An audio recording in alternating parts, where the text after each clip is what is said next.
Okay, Merry Christmas. We'll wrap up the little drummer boy here. I got my music stand in the video there. So we had taken it 2 octaves in the key of D, and then we modulated to the key of G. Last week, starting on this G chord here, a filler to the D. That's a D chord there, by the way, that second chord, that 4, open, open, 2. Now, when I play that 4, open, open, 2, you can play it that way, and there's nothing wrong with that. I actually tend to play 4, and I tend to kick that A string out. So I actually end up with just 3 notes there. Fine either way, but I just wanted to point that out. This way, if for some reason it's a little bit, tricky to actually clear that open A string because of having to open up your hand, it's totally not necessary. So basically what we're doing there is we're going from the G chord, playing the filler, going to the inverted D chord, and then just right back, right? Except this, when we go right back, we end up playing all the way to the B string. So the move is actually pretty simple. We're going from here to there, right back to here. That's all the left hand is doing. 1, 2, and 3, 4, and. 1, 2, and 3, 4, and. Then to the C for the rump-up-up-bum. And then back to that same G chord. So we have 1, 2, and 3, 4, and 1 and 2, and 3, 4, 1. Basically the same thing again. To that D, right back to the G, to the C, and then the 2 fillers, going to the D. Okay, so a lot of times, looking at it, and actually examining precisely what your left hand is doing can help to simplify the process. So we're really going from this G to the D, back to the G, to the C, back to the G, to the D, back to the G, to the C, back to the G, and then to the open D, right? So it's pretty simple. I'll play it starting at where we transpose to G, 3, 4, 1, 2, and 3, 4, and 1, and 2, and 3, 4, 1, and 2, and 3, and 4, and 1, and 2, and 3, 4, 1, and 2, and 1, and 2, and. Then we get to the next page. We're back to the G. I'm playing the G with just the ring finger and the first finger. You can see the X there kicking out the A string. 1 and 2, using the pinky to pick up the 5th fret. Back to the G, using the pinky to pick up the 5th fret of the G string, and then the open B. So we have 1 and 2 and 1, 2. That we should actually count it. 1, 2, 3, 4. Sorry. 1, 2, 3, 4. 1 and 2. 1, 2, 3, 4. 1 and 2, 3. Okay. 1, 2, 3, 4, 1 and 2, 3. Okay? I'll take it back to the beginning now and put that all together. Beginning for the rest of this lesson, it'll be where it goes, transposes to G. So we have 1, 2, and 3, 4, and 1, and 2, and 3, 4, 1, and 2, and 3, and 4, and 1, and 2, and 3, 4, 1, and 2, and 3, and 4, and 1, and 2, and 3, 4. Okay? So you can see when I take it back to the beginning, I actually straighten the counting out. That's why I always like to take it back to the beginning, because sometimes it's hard for me to know exactly where I am in the measure. When you're tabbing things out and you don't actually have the exact timing written out, that's why I count it, so we can see exactly where we are. Let me do that again. 3, 4, 1, 2, and 3, 4, and 1, and 2, and 3, 4, 1, and 2, and 3, and 4, and 1, and 2, and 3, 4, 1, and 2, and 3, and 4, and 1, and 2, and 3, 4. Okay? So then we continue on the third measure marked in that row.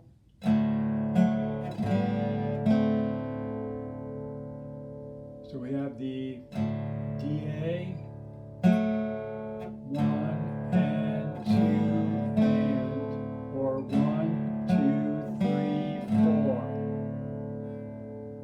Okay? Let me take it back to the beginning and play it to there, to the first set of notes in the second line on the second page. Here we go. 1, 2, and 3, 4, and 1, and 2, and 3, 4, 1, and 2, and 3, and 4, and 1, and 2, and 3, 4, 1, and 2, and 3, and 4, and 1, and 2, and 3, 4, 1, and 2. Should actually be 1, 2, 3, 4. Okay? Then we get back to the G. 2, 3, 4. 1, 2, 3, 4. Now from here, we're going to take the pinky and we're going to leave the pinky where it is on that string and slide it down to the 3rd fret to pick up the 2, open, open, 3, 1. And there we have an inverted G7 chord. So taking it from that G,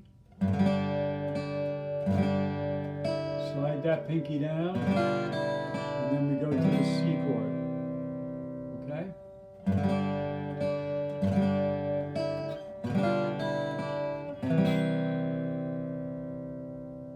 One more time.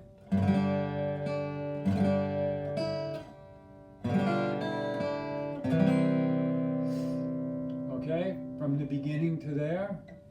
1, 2, and 3, 4, and 1, and 2, and 3, 4, 1, and 2, and 3, and 4, and 1, and 2, and 3, 4, 1, 2, 3, 4, 1, 2, 3, 4, 1, and 2.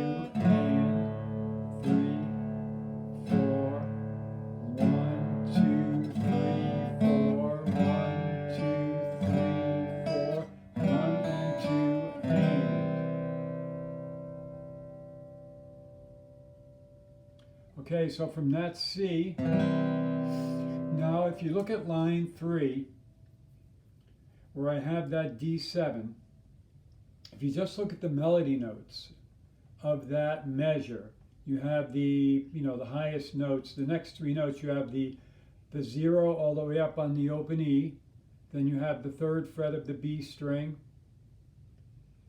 and then it says the 5th fret of the G string.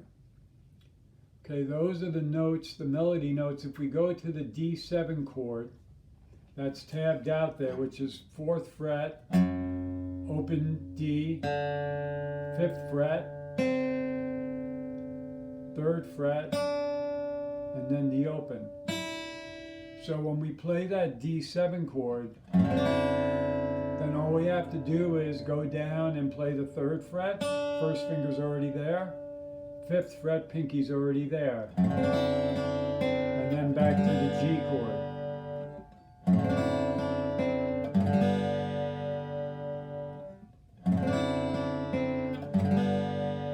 So we're coming off the C chord in the previous line.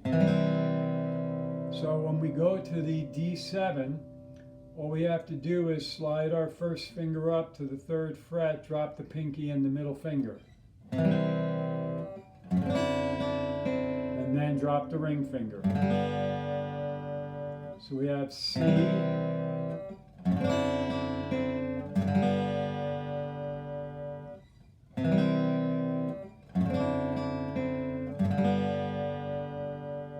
okay? I'm going to play it from the beginning to there.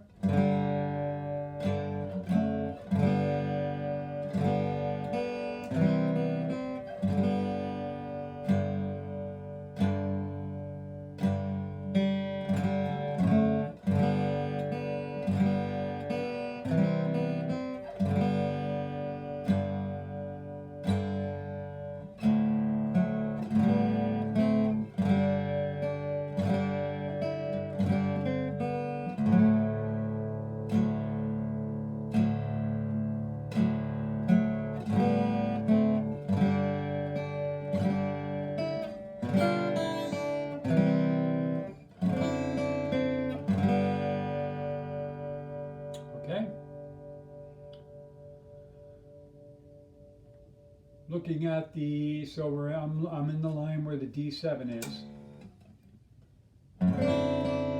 Back to the G. And then we stay on the G chord, drop the 1st finger. 3, 5, open. To the D.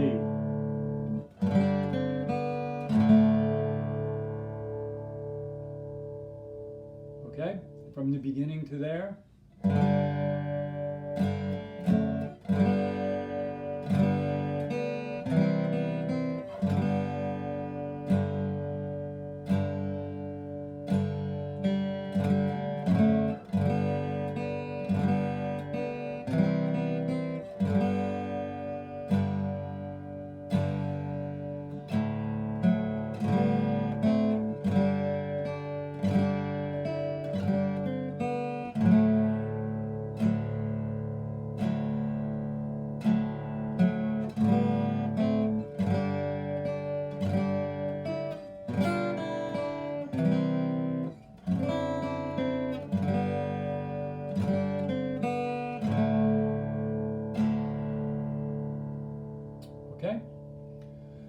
Now we get back to the final phrase, line 4. It's very much like the beginning. 1, 2, and 3, and 4, and 1, and 2, and 3, 4. Okay, so you notice that I have in parentheses there an E minor. That's because if you wanted to, you could play an E minor chord for the first two chords in that line, followed by this drone, where we just have the 5/5. They're both G. If you wanted to, you could play E minor there, which means instead of I didn't write this in because I didn't want it to get sloppy, but you can make a mental note of it or put it on the page however you want. Once again, I'm in line 4, page 2. Instead of having 5-5 open open and then 5-5, you could have 2-2 open open and then 2-2, like this. Okay? Then going to the next chord, the D chord. So let me let you hear how that sounds. I'll play it from, let's see, I'll play it from the top of the page, top of page 2. So we have...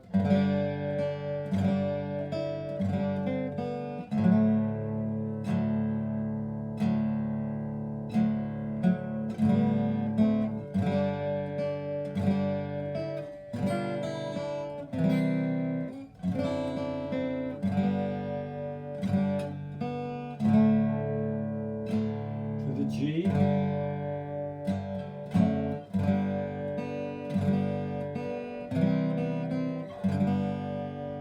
Okay, now this time when I get to line 4, I'm going to use the E bass, 2-2 open open. I'll start from the top of the page again.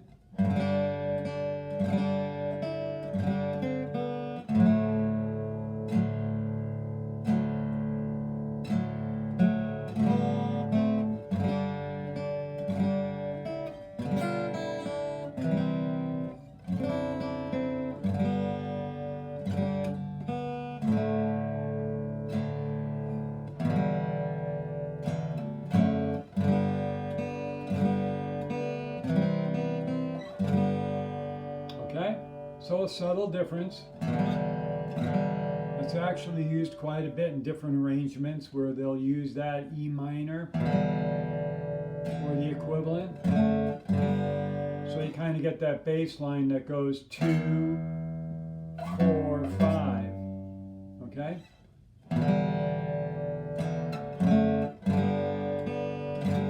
C chord.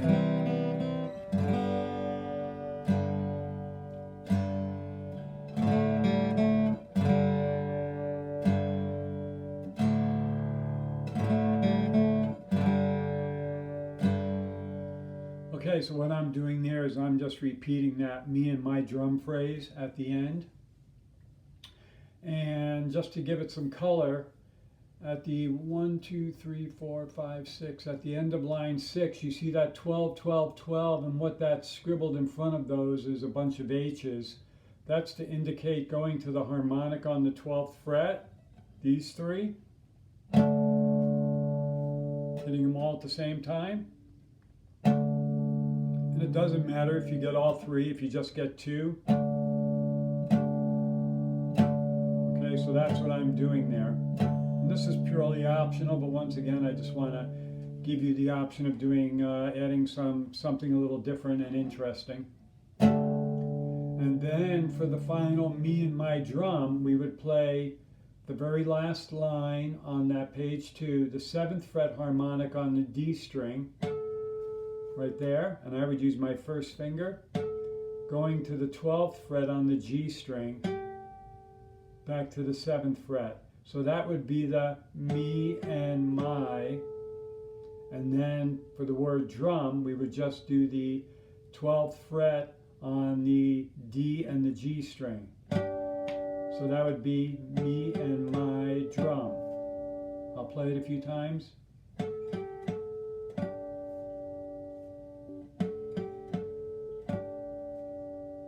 And then what I do to end it, I just play 5-5 open open 3-3, just that G chord. Okay, so what I'm going to do is I'm going to take it from 1, 2, 3, 4. I'm going to start on line 4, and I'm going to use the E minor option, and I'm going to play it through to the end so you can see how that all comes together. 3, 4.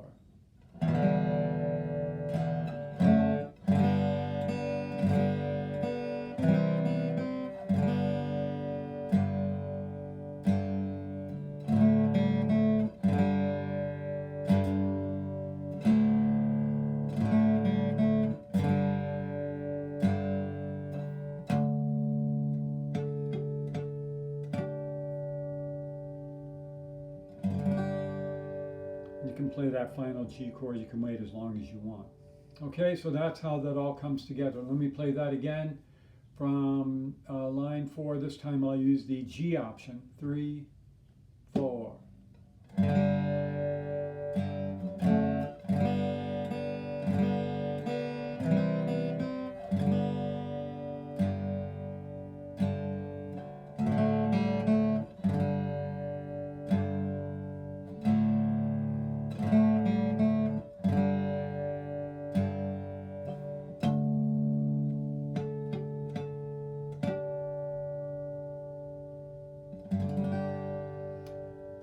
When you get to the end there's no reason to feel compelled to keep it in strict time because it is the end of the song. You can even start to slow it down there. You know, when you're doing those, and you do the next one, it can be a little slower. And then finally, hit the harmonic. You can pause.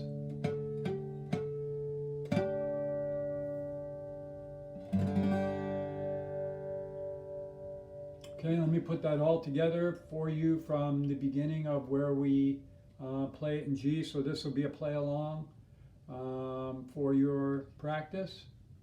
Okay, 3, I'll slow it down a little bit. 1, 2, 3, 4.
There you go. That'll be a wrap on Christmas for 2022. Okay?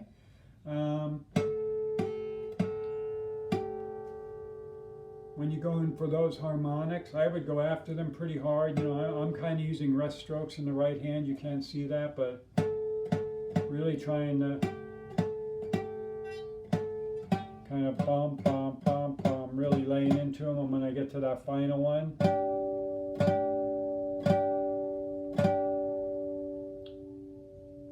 doing a rest stroke across both strings. So, pause, final chord. Okay, so let me see final pointers. When you're going from the G to the G7 in the second line on page 2, you're coming off the G.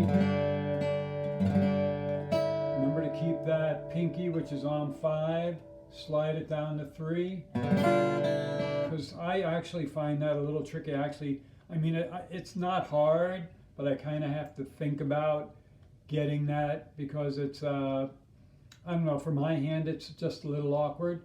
So,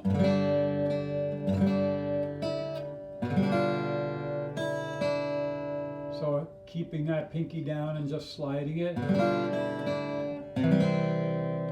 Same thing when you're coming from the C up to the D7, sliding that first finger. So once again, having those connections can be very helpful. Slide the pinky down to the C, slide the first finger up.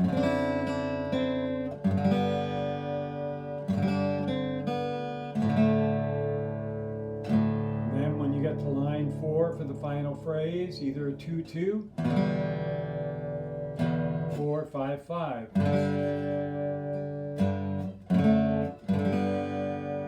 Okay?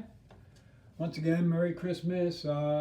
Seemed like you enjoyed working on this tune. I did too. It's one of my favorite Christmas tunes, and translates very well to the guitar. So have a great holiday, and we'll start into something new soon.